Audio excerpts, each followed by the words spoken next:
Slavery. Before we get started, let me give you a little bit of an introduction to slavery. And I know it sounds stupid because slavery should be self-explanatory. According to Mr. Daniel Webster, he states, the condition of slavery is in place when a person is forced into servitude and owned by another. In other words, involuntary service for an unspecified length of time or for life. The key being involuntary. And the reasons given why you have a slave is because you need the workers.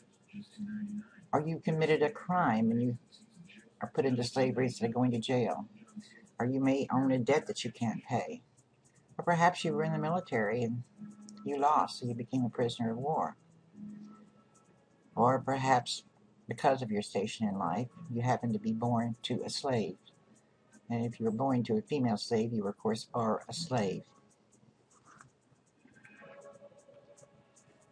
The slavery can be traced back as early as 1760, before Common Era. And although it was very rare among what we call hunter and gatherers, because to own a slave, you needed them to do work for you. And since the hunters and gatherers did not have any land, they did not plant, they did not plow, they just hunted and went on their merry way, they did not need slaves. But over time, and by the beginning of the 19th century, it's been estimated that more than 75% of all people alive were in some form of bondage or serfdom. But slavery does have different systems in different time periods and different places. They came as slaves, vast human cargo, transported on tall British ships bound for the Americas. They were shipped by the hundreds of thousands, and they included men, women, and even the youngest of children. Whenever they rebelled or even disobeyed an order, they were punished in the harshest of ways. Slave owners would hang their human property by their hands and perhaps set their hands and feet on fire as a form of punishment. Some were burned alive. Some were executed and had their heads placed on pikes in the marketplace as a warning to other captives to not disobey an order. And I'm not going to go through all the gory details. We've heard them before.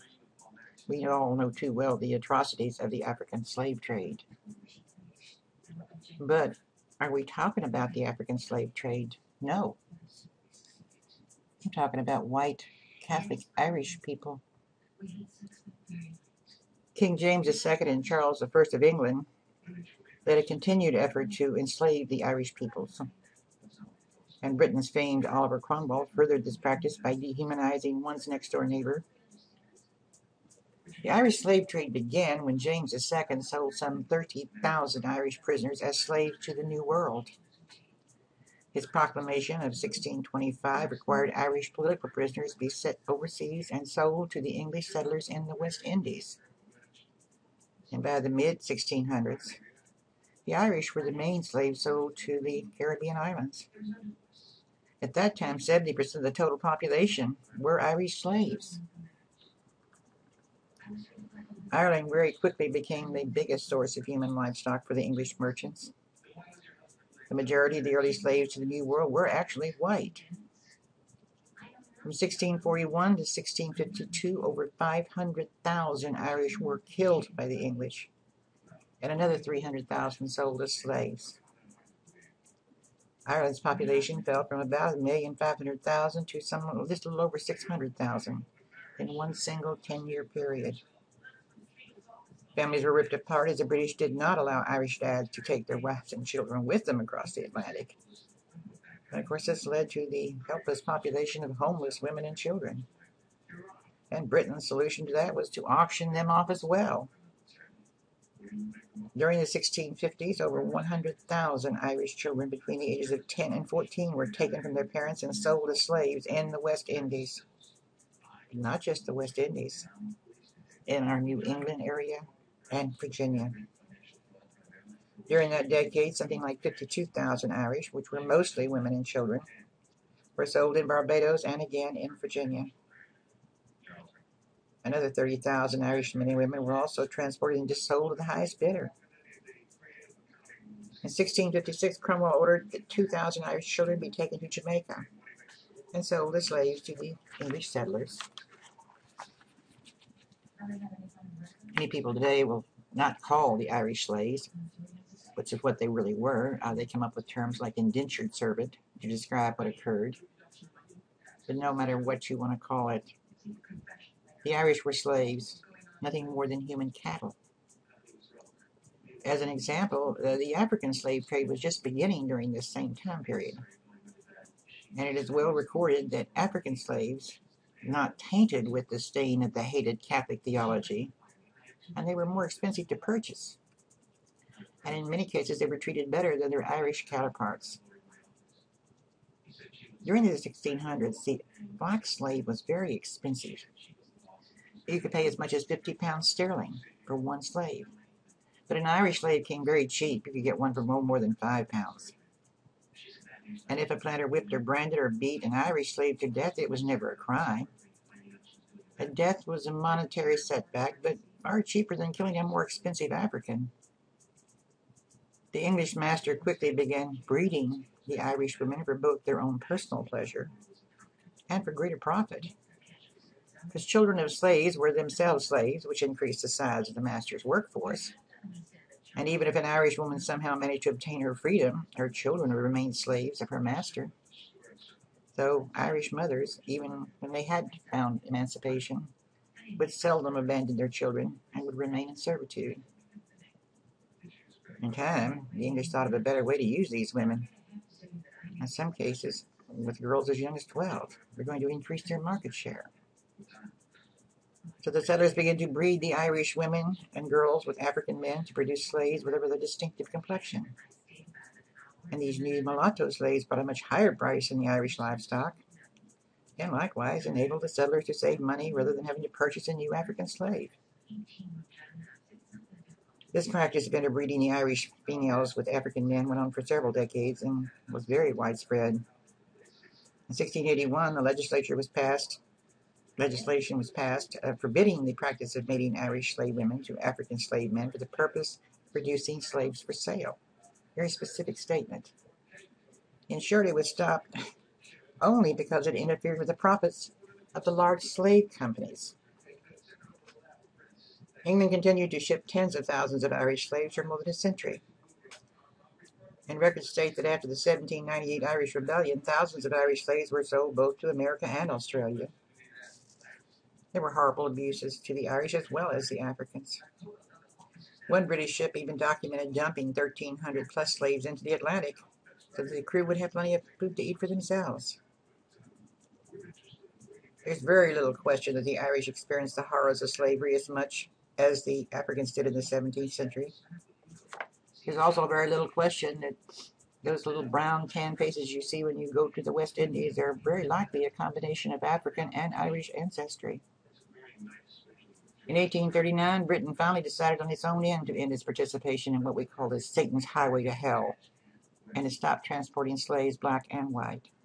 But while their decision did not stop pirates from doing what they desired, the new law kind of concluded this chapter of nightmare Irish misery. But if you think it was just the black and white and African that were slaves, you're wrong. Irish slavery is a subject worth remembering and not erasing from our memory. But is that all? No. What about the Germans? German immigrants came in before 1820 as what we call indenture or redemptioners, and that's what we call them. If the immigrant German who wanted to migrate was unable to pay the ship's captain for his passage, he would sell his labor and often come with his wife and children. And our history relates about half of all German immigrants financed their passage by selling their labor in this manner. Okay, so they weren't captured. They thought they knew what they were doing. But the ports in Amsterdam and Rotterdam were the only ports that permitted this type of immigrant to board before payment. So most German ships demanded payment before leaving. But if you were to allow the immigrant to do this, the passage amount was about $70 for one adult, and you could sell his contract for between $500 and $900 for a 3-year indenture. And this indenture was treated very badly, And a lot of times his family would be even assigned to another owner. But the indenture was not called a slave or even an indenture. Rather, the word was a serve. S-C-R-V-E. Not uncommon to read in newspapers of serfs who had escaped, and there was a reward. So what were the advantages to the German immigrant? There were few, but the indenture, or the serf, did learn the language quickly. They got acquainted with American farming methods, and they were released between 3 and 5 years afterwards, if they managed to survive. In 1855, there was a federal law to forbid contract labor immigration.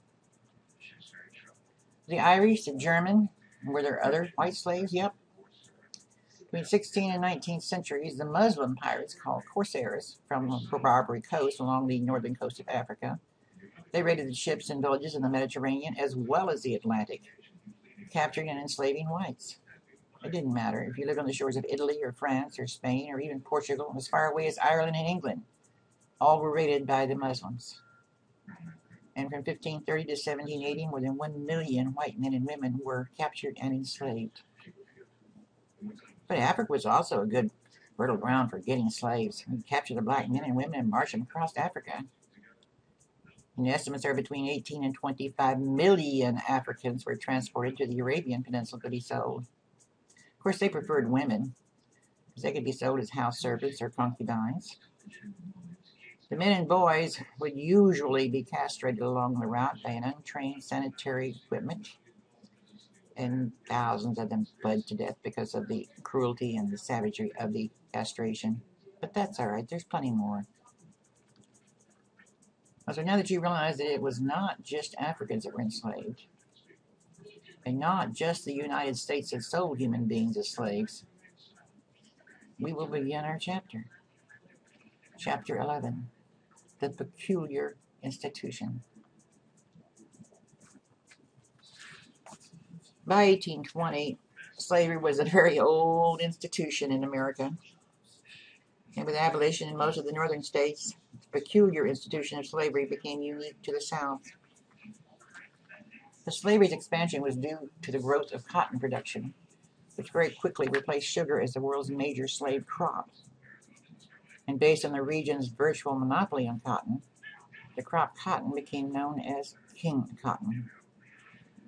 Cotton's use in textile manufacturing made it central to the Industrial Revolution in Europe and America, and the most important commodity in international trade.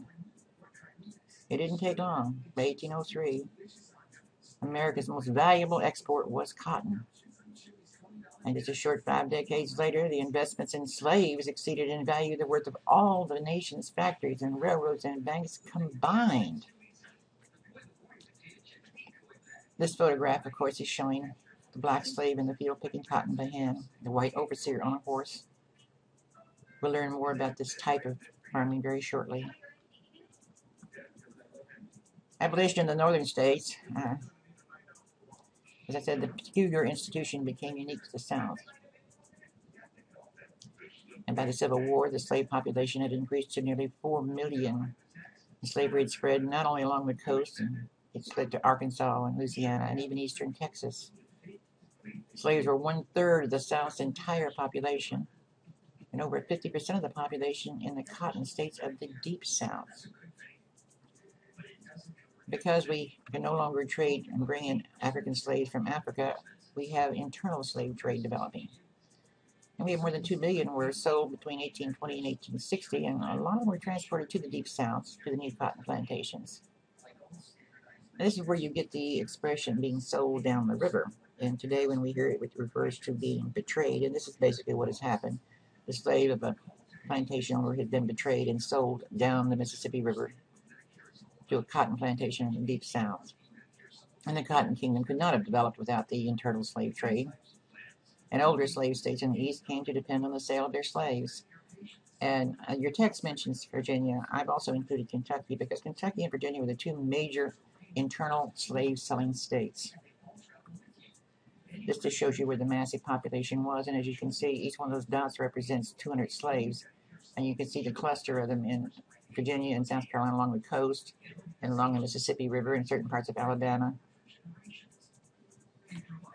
Between 1790 and 1860, our population grew from 697,000 to almost 4 million. Even though the northern states had abolished slavery, the slavery did affect them. Let's be honest about it. Cotton profits helped finance the Industrial Revolution and all internal improvements in the North. Because northern ships carried the cotton, northern banks financed the plantations, northern companies insured the slave property, and northern factories turned cotton into clothing. So what about the South? Well, the South is a very diverse region, and slavery caused the South to have a very unique economic development, much more different than the North. And of course, slavery inhibited industrial growth. Why would you need a machine to do something if you got a slave to do it? It discouraged immigration because the immigrants coming in from overseas, why would they go down south and work with a slave? They're not going to earn any money because I've got a slave who's going to work for nothing. It slowed technological progress because we didn't need it. The slave could do it. And of course, there weren't any large cities like they had in the North. I mean, they had Philadelphia and Washington, New York, Boston. The South had New Orleans. And although the banks and railroads did serve the plantation, they served little else. In the North, the general idea was that slavery was preventing economic growth. Wrong. Slavery, in fact, was extremely profitable and was expanding the Southern economy up to the Civil War. So what kind of people lived there? They all had big plantations and white column porches and hundreds of slaves? No. The vast majority of your population in the South were yeoman farmers. They had no slaves. They owned land because they were a yeoman farmer. It was very poor land. It was unsuitable for cotton, and they worked it with their family. But they did have this common thread of identity with their upper class, planter class, because they were white. And the small white farmer believed that their economic and personal freedom rested on slavery and the planter class. Now, even if you owned a slave, most slaveholding families, the vast majority, owned 5 or fewer, which would be a husband and wife and their children. A very small number of families owned more than 20, and even fewer owned more than 100.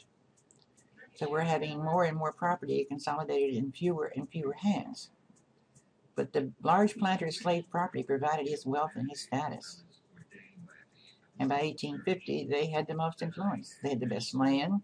Of course, they had the most money. And they dominated local and state politics, which meant that they controlled the government. And of course, the small slave owners, they all aspired to become a large planter. It wasn't because they were against slavery, they just couldn't afford it. Planters owned slaves to make profits, and they used these profits for the very conspicuous consumption of luxury goods, creating an aura of aristocratic material life. That was at odds with most of the Northerners and most of the Southerners, too. Here's your size of your slave holdiness. You can see the really dark green is 20 plus. The light is 0 to 5. And here again, you can see where it's all concentrated, the same place as your plantations, your sugar and cotton, tobacco plantations. Those large planters, they weren't competitive. It doesn't mean they weren't good businessmen, but they weren't competitive amongst each other. They're very hierarchical. And they took personal responsibility for the well-being of their dependents. Especially because once trade stopped from overseas trade and everything, and the plantations were self-sufficient. And living close to the slaves, something called paternalism developed. And it actually justified the slaver's brutality toward his slaves. And he actually believed himself that he was being kind to his slaves. After all, you have to punish your children to make them obey. But in the South, and we have this some parts today, men of all classes followed a code of personal honor. You had to defend your own personal reputation and your family, and you had to do it with violence if necessary. And doing, while illegal, was not uncommon. But the Southern white woman, in the North, they had this picture of this beautiful woman flitting around on her front porch and with a long skirt and having slaves wait on her. And in reality, she was so isolated because the plantations were self-sufficient. It was up to her to be the doctor to the slaves. No white doctor would touch a slave. She had to manage the household and have endless children. It didn't always survive. Put up with her husband dallying with the female slaves. Sometimes she'd go 6 months or a year and not see anyone except the people on the plantation. Whereas the women in the North, they may have had a hard life. They may have had to be working in a factory, but at least they saw people. They talked to people. They could have access to newspapers. They knew what was going on. So even though it was harder on the woman in the North physically, emotionally, she was able to grow much more than the woman in the South. Pro-slavery argument. Sometimes you have to grit your teeth and go with it. The Southerners stopped saying it was a necessary evil. It now becomes a positive good because slavery provides economic autonomy in the South. And we all know blacks are innately inferior to whites and they're only suited for slavery. And when you get right down to it, here comes the paternalistic part. Slaves are treated better than the northern industrial workers because, for instance, if a worker in the North gets hurt on the job, he loses his job and he may even be fined for getting blood on the machinery. He's kicked out on his ear. But in the South, if one of our slaves gets hurt while they're working, we take care of them. We don't kick them out. We continue to feed them and we clothe them and we just find them another job to do. And of course, slavery is in the Bible. It has been for, eons. And there's older civilizations of Rome and Greeks. Well, they had slaves. If they hadn't had slaves, would we have democracy? I mean, if the famous Greeks and Romans had to sit around and do hard work and didn't have time to think, build aqueducts and come up with theories of philosophy, look where would we be? And of course, the kicker. We're going to introduce them to Jesus. Christianity saved their souls. But the abolitionist societies are growing in the North. And by 1850, Cuba, Puerto Rico, Brazil, and the U.S. were the only countries in the Western Hemisphere who still had slavery legally. The Southern Constitution did acknowledge equal right for free white men, but by 1830, you begin to see writers who are writing that freedom is not necessarily universal, even for all whites. And after 1830, some defended slavery as a basis of hierarchical society in which the large white planters should rule over lesser whites and slaves. Some even argued that they were the true inheritors of the Revolution's legacy, and they freely used the language of liberty to contrast their condition with slavery. I'm sorry to say South Carolina in particular was home to many who argued that freedom and equality were not universal entitlements. Again, even for all whites. They should be whites over lesser whites and slaves. Mr. Fitzhugh of Virginia argued that slavery, not liberty, was the normal basis of civilization and world history. He argued that slaves were happy and contented. And he suggested that white workers in the North and South should have paternal white owners to care for them, rather than be enslaved by those capitalistic markets and employers. But for slaves, slavery meant hard work, harsh punishment, and a constant fear that your family is going to be destroyed by sale because you were the legal property of your owner. You had no rights. You could not testify in court. You had no voice in government because you couldn't vote. You couldn't sign contracts. You could not buy property. You very definitely could not own firearms. And it was against the law in most southern states to learn to read or write. Now, if you had a very benevolent owner and you work on a task farm, you might have a garden you could grow, or you might allowed to hunt. Now, don't think you could go out and shoot a deer because you weren't allowed firearms. This hunting was done with snares and pits and whatever you can do, or grabbing by your hand. I know many, many years ago, my husband was a very avid bow and arrow fan, and he used to go fishing with a bow and arrow. Of course, they couldn't have a bow and arrow because that would be considered a weapon. And it was also growing harder and harder for the slave to gain his freedom. But by 1860, when the Civil War started, there was more than 500,000 free blacks, the majority living in the South. But unfortunately, being a free black man was not that much different from being in slavery. In the North, you could not vote, and you had very few economic opportunities because the white men were not going to work beside you. In the South, you could own some property, and you could get married. But you couldn't own a dog, because a dog could be considered a weapon. You could not hit a white man. That could get you killed instantly. You could not carry a gun, and you usually had to carry proof of your freedom with you at all times.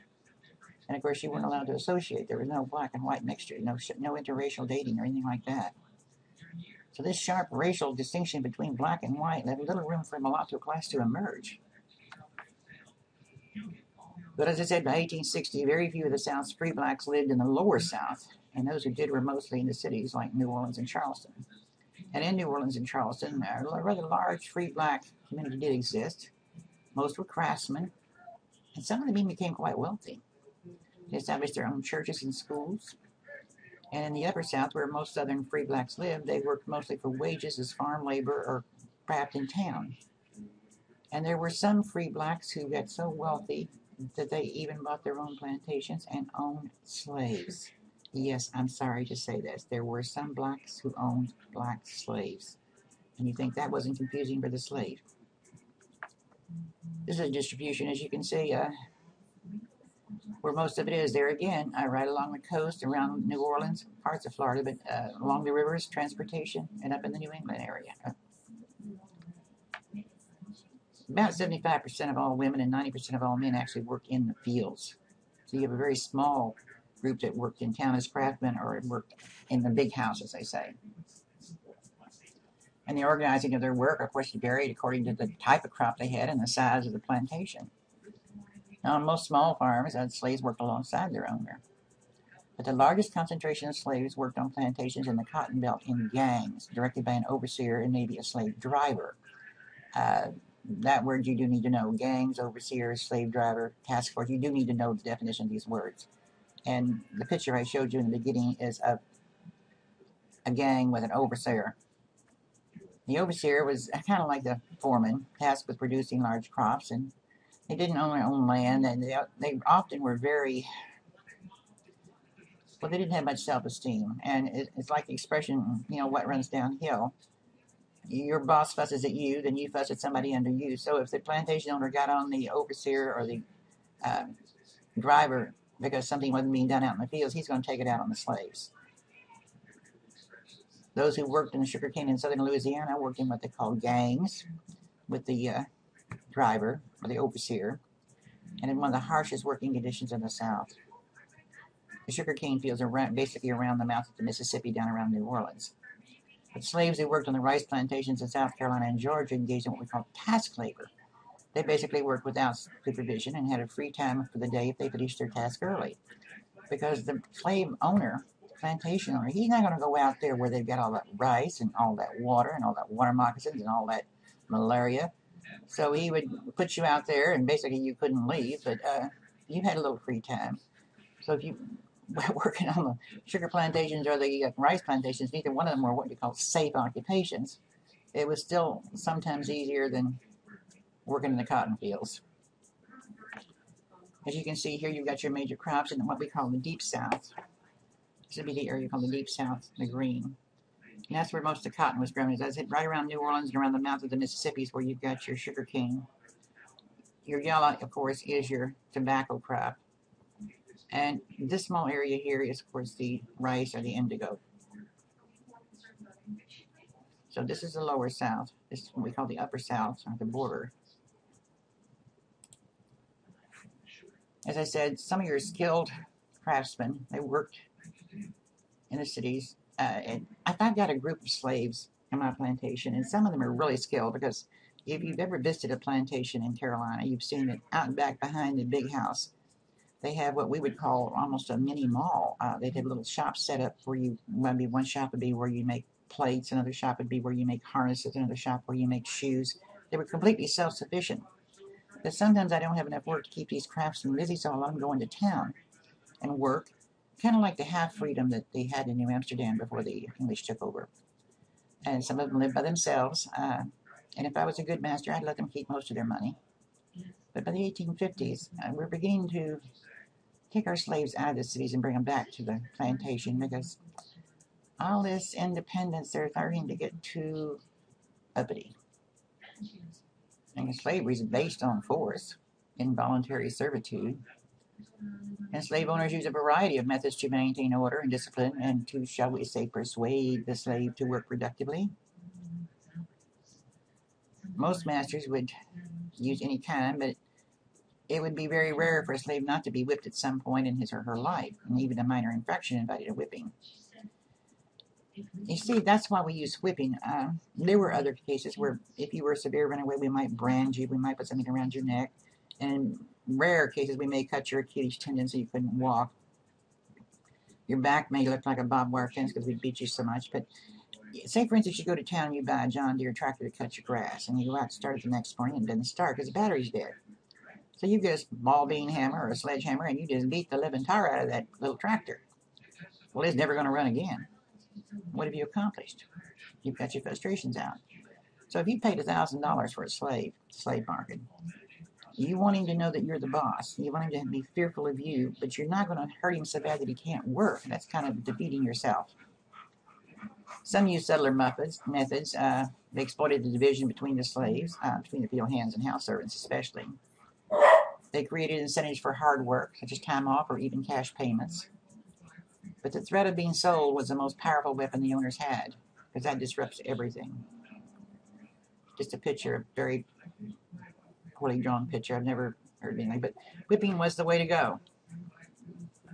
But the slave never gave up hope for freedom or their will to resist total white control.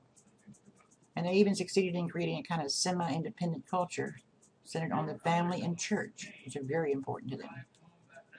And this kind of enabled them to survive the experience of bondage without abandoning all their self-esteem, and to be able to pass on to their children values that conflicted with those of their white masters. An African influence began to appear in dance and music, and forms of religious service, and even some of the slave medications. And my mother-in-law was a Creek Indian born on the reservation in Oklahoma.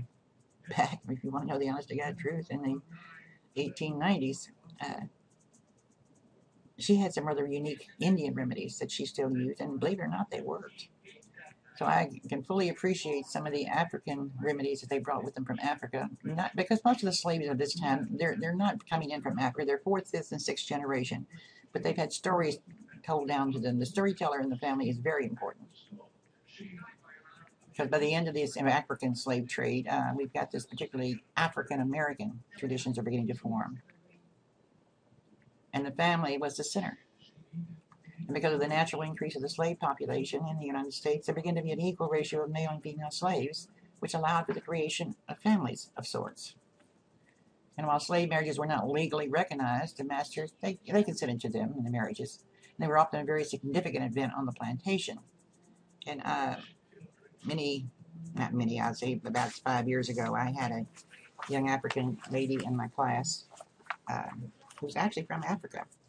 But she was very Americanized, and she was married an African American, and they did the traditional American, I think it was a Baptist ceremony, if you want to know the truth. I mean, she wore the white dress, and they had the ceremony in church, and they went to what we were going to call the reception, and they did a ceremony called jumping the broom. She wanted to honor her heritage, and I thought it was so sweet. Most slaves stayed married for life, unless they were disrupted by being sold. So the families had two parents, although admitted there was an increase in female-headed families in the slave quarters, much more so than in the white families. So this threat of being sold and disrupting a family was the slave owner's greatest weapon. And that fear was always there for the slave. Many, many women were separated during this time, but the masters sometimes just simply ignored slave families when they made decisions about selling slaves. They just didn't care. They were in there for the money. A store. Just a plain old store, but it happens to be a store where you go to buy and sell slaves. And of course you can always see the advertisement.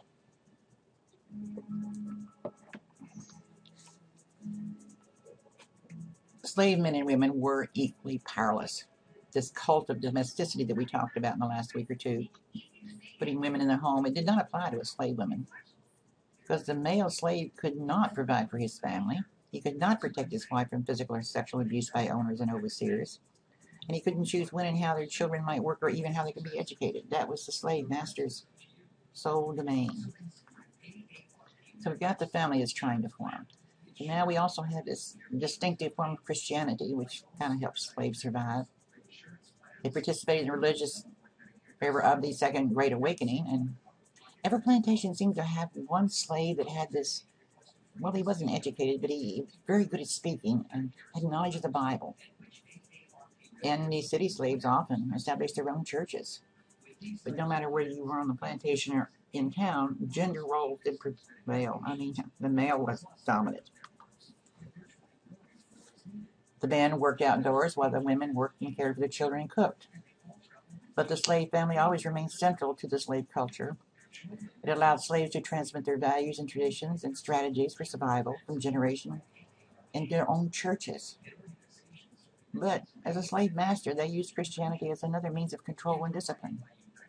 Some even required their slaves to attend sermons reminding slaves that theft was immoral and that servants should obey their masters.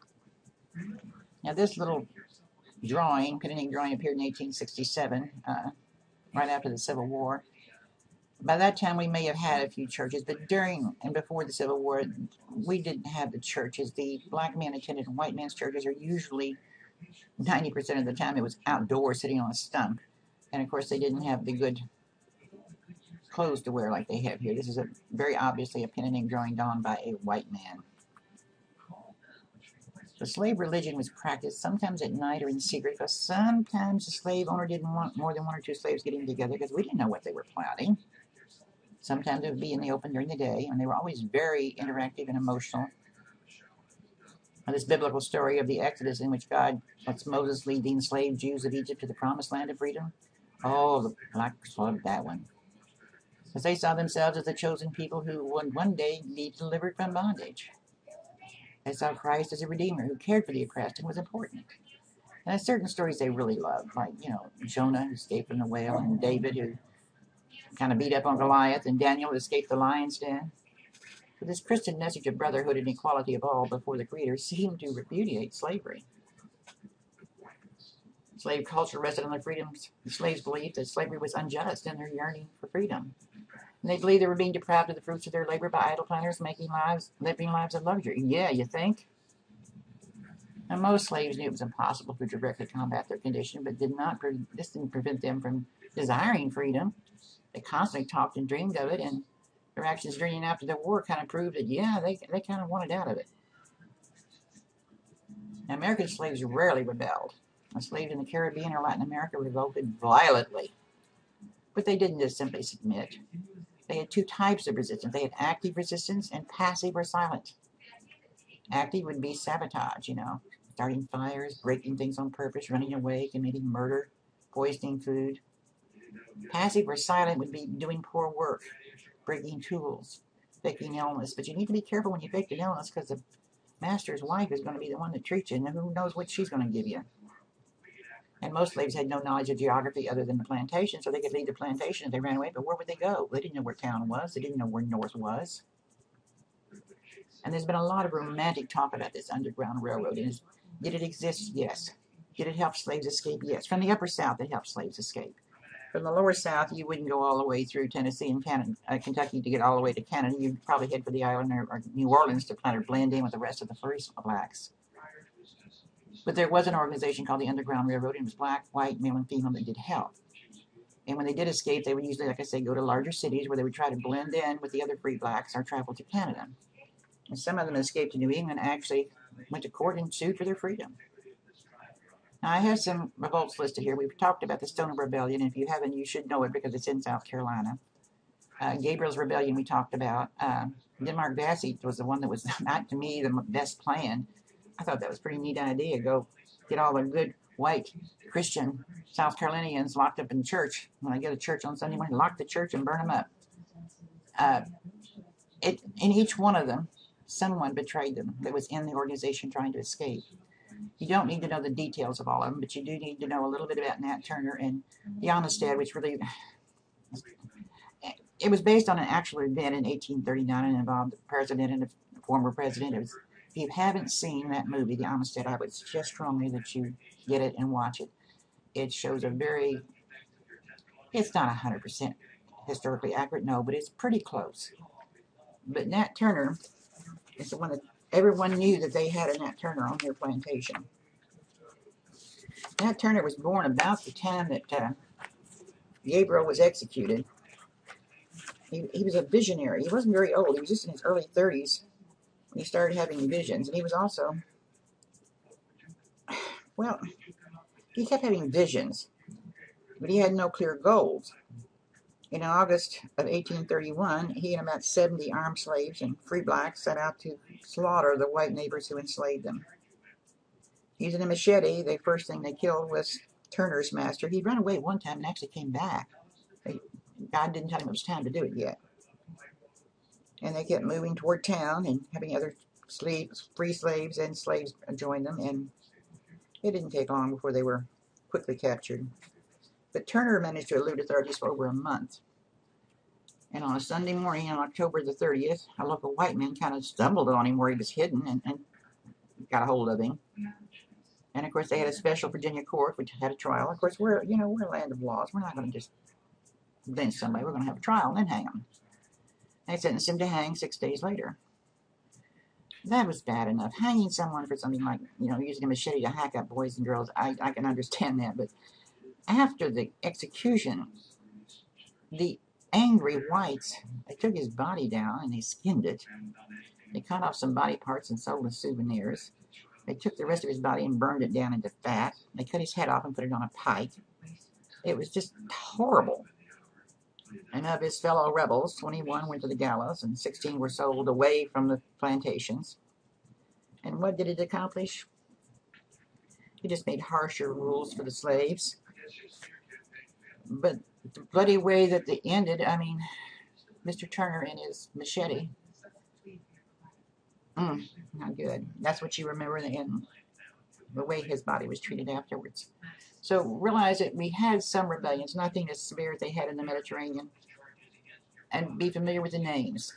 But basically you don't need to know, where it took place and exactly how long it lasted type thing.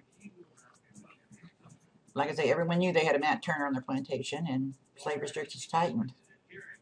Meanwhile, abolitionists in the North began to demand the immediate end of slavery, which caused the South to not only be against abolition, but would cause intense hostility between the North and the South, which we get into in the turbulent 1850s next time.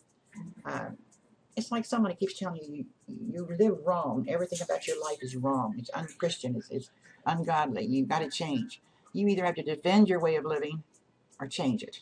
And that's pretty much what's going to happen to the South and the North. Pay particular attention to the last 5 minutes of this YouTube. Yes, it's a Mr. Green one and it's on slavery, but the whole thing is important and reiterates a lot of what I've told you, but the last 5 minutes, I can't stress enough. You need to be familiar with it.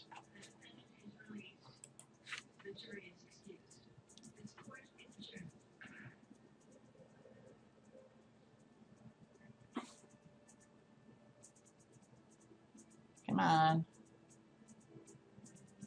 Hi, I'm John Green. This is Crash Course U.S. History, and today we're going to talk about slavery, which is not funny. Yeah, so we put a lay on the eagle to try to cheer you up, but let's face it, this is going to be bad. With slavery, every time you think like, oh, it couldn't have been that bad, it turns out to have been much worse. Mr. Green, but what about these are the best? I'm going to stop you right there because you're going to embarrass yourself. Slavery was hugely important to America. I mean, it led to a civil war, and it also lasted what, at least in U.S. history, counts as a long-ass time, from 1619 to 1865. And yes, I know there's a 1,200-year-old church in your neighborhood in Denmark, but we're not talking about Denmark. But slavery is most important because we still struggle with its legacy. So yes, today's episode will probably not be funny, but it will be important.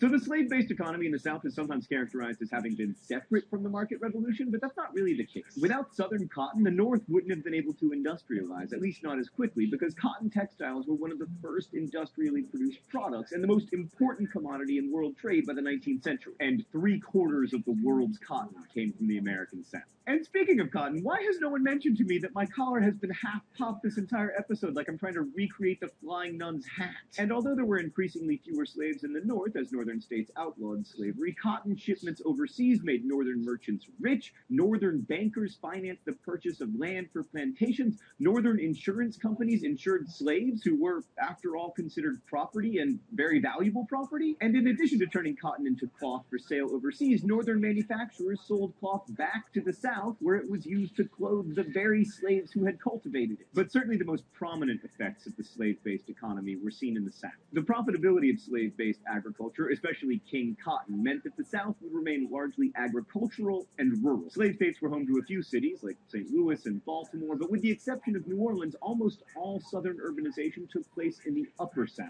further away from the large cotton plantation. And slave-based agriculture was so profitable that it siphoned money away from other economic endeavors. Like, there was very little industry in the South. It produced only 10% of the nation's manufactured goods, and as most of the capital was being plowed into the purchase of slaves, there was very little room for technological innovation, like, for instance, railroads. This lack of industry and railroads would eventually make the South suck at the Civil War, thankfully. In short, slavery dominated the South, shaping it both economically and culturally. And slavery wasn't a minor aspect of American society. By 1860, there were 4 million slaves in the U.S., and in the South, they made up 1/3 of the total population. Although in the popular imagination, most plantations were these sprawling affairs with hundreds of slaves, in reality, the majority of slaveholders owned 5 or fewer slaves. And of course, most white people in the South owned no slaves at all, although if they could afford to, they would sometimes rent slaves to help with their work. These were the so-called yeoman farmers who lived self-sufficiently, raised their own food, and purchased very little in the market economy. They worked the poorest land, and as a result, were mostly pretty poor themselves. But even they largely supported slavery, partly perhaps for aspirational reasons, and partly because the racism inherent to the system gave even the poorest whites legal and social status. And Southern intellectuals worked hard to encourage these ideas of white solidarity and to make the case for slavery. Many of the founders, a bunch of whom you'll remember held slaves,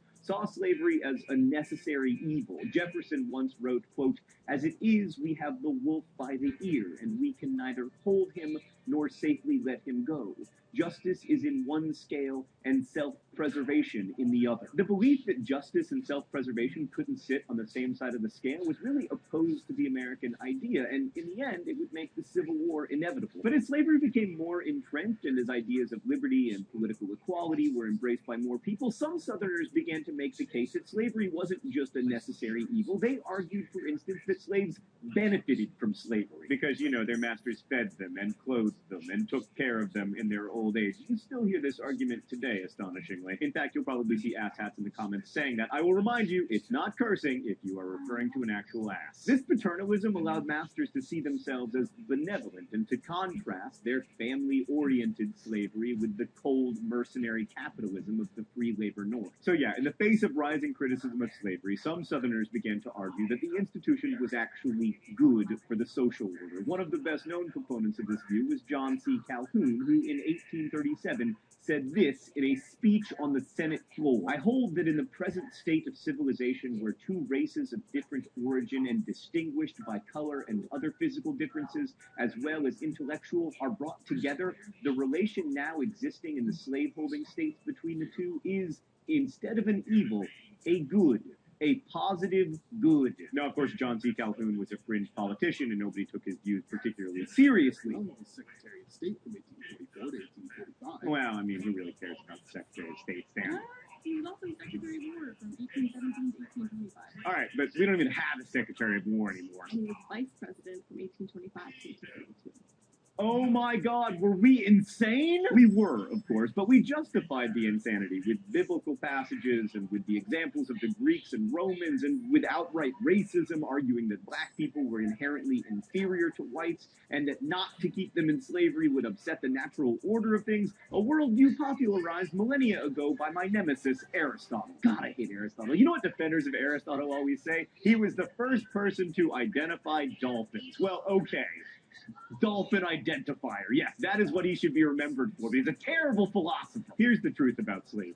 It was coerced labor that relied upon intimidation and brutality and dehumanization. And this wasn't just a cultural system, it was a legal one. I mean, Louisiana law proclaimed that a slave owes his master a respect without bounds and an absolute obedience. The signal feature of slaves' lives was work. I mean, conditions and tasks varied, but all slaves labored usually from sunup to sundown and almost always without any pay. Most slaves worked in agriculture on plantations, and conditions were different depending on which crops were grown. Like slaves on the rice plantations in South Carolina had terrible working conditions, but they labored under the task system, which meant that once they had completed their allotted daily work, they would have time to do other things. But lest you imagine this is like how we have work and leisure time, bear in mind that they were owned and treated as property. On cotton plantation, most slaves worked in gangs, usually under the control of an overseer or another slave, slave who was called a driver. This was back-breaking work done in the southern sun and humidity, and so it's not surprising that whippings or the threat of them were often necessary to get slaves to work. It's easy enough to talk about the brutality of slave discipline, but it can be difficult to internalize it. Like, you look at these pictures, but because you've seen them over and over again, they don't have the power they once might have. The pictures can tell a story about cruelty, but they don't necessarily communicate how arbitrary it all was, as, for example, in this story told by a woman who was a slave as a young girl. The overseer went to my father one morning and said, "Bob, I'm going to whip you this morning." Daddy said, "I ain't done nothing." And he said, "I know it. I'm going to whip you to keep you from doing nothing." And he hit him with that cowhide. You know, it would cut the blood out of you with every lick if they hit you. That brutality, the whippings, the branding, the rape, was real, and it was intentional, because in order for slavery to function, slaves had to be dehumanized. This enabled slaveholders to rationalize what they were doing, and it was hoped to reduce slaves to the animal property that is implied by the term chattel slavery. So the idea was that slaveholders wouldn't think of their slaves as human, and slaves wouldn't think of themselves as human. But it didn't work. Let's go to the problem. Slaves' resistance to their dehumanization took many forms, but the primary way was by forming families. Family was a refuge for slaves and a source of dignity that masters recognized and sought to stifle. A paternalistic slave owner named Bennett H. Barrow wrote in his Rules for the Highland Plantation, "No rule that I have stated is of more importance than that relating to Negroes marrying outside of the plantation. It creates a feeling of independence." Most slaves did marry, usually for life, and when possible, slaves grew up in two-parent households. Single-parent households were common, though, as a result of one parent being sold. In the Upper South, where the economy was shifting from tobacco to different, less labor-intensive cash crops, the sale of slaves was common. Perhaps 1/3 of slave marriages in states like Virginia were broken up by sale. Religion was also an important part of life in slavery. While masters wanted their slaves to learn the parts of the Bible that talked about being happy in bondage, slave worship tended to focus on the stories of Exodus, when Moses brought the slaves out of bondage, or biblical heroes who overcame great odds, like Daniel and David. And although most slaves were forbidden to learn to read and write, many did anyway, and some became preachers. Slave preachers were often very charismatic leaders, and they roused the suspicion of slave owners, and not without reason. Two of the most important slave uprisings in the South were led by preachers. Thanks, Bob. Oh, it's time for the mystery document? We're doing 2 set pieces in a row? All right.